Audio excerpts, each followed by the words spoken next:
Gadir dengiziniň boýundaky Gowlumaýak, Gyýanly, Garaboğaz şäherlerinde we Türkmenbaşynyň töweregindäki käbir ýerlerde suwa düşmek we umumyň deňiz kenaryna barmak gadagan edilýär.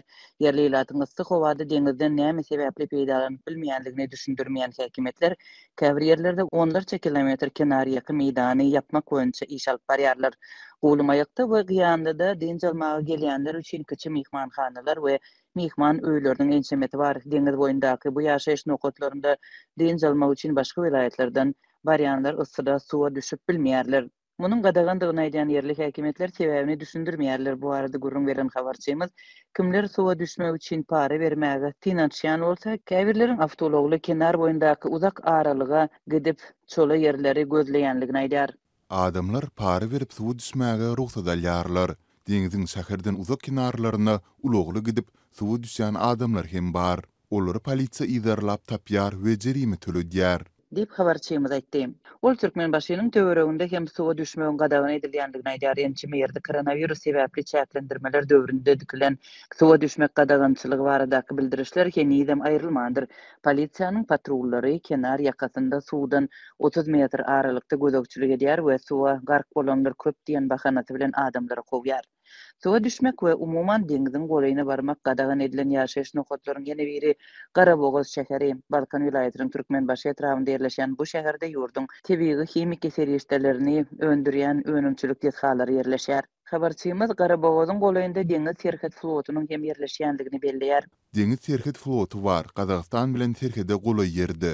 Bu ýerde Covid'den öň hem 30 kilometr giňişliginde suwa düşürmeýärdiler. Suw hapa diýärdiler.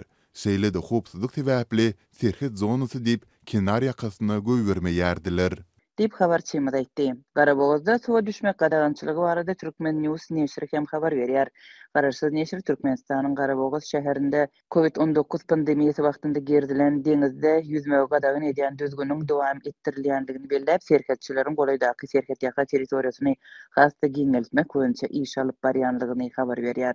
Türkmen News öz çeşmesine salgylanyp serhetçileriň döwlet serhetini 45 kilometr çenli giňeldendigini we 3 metr çuňlukda çukur gazyp deňiz bilen kenar ýakasyndan geçýän ýoluň arasynda tikenek simleri oturdandygny ýazýar.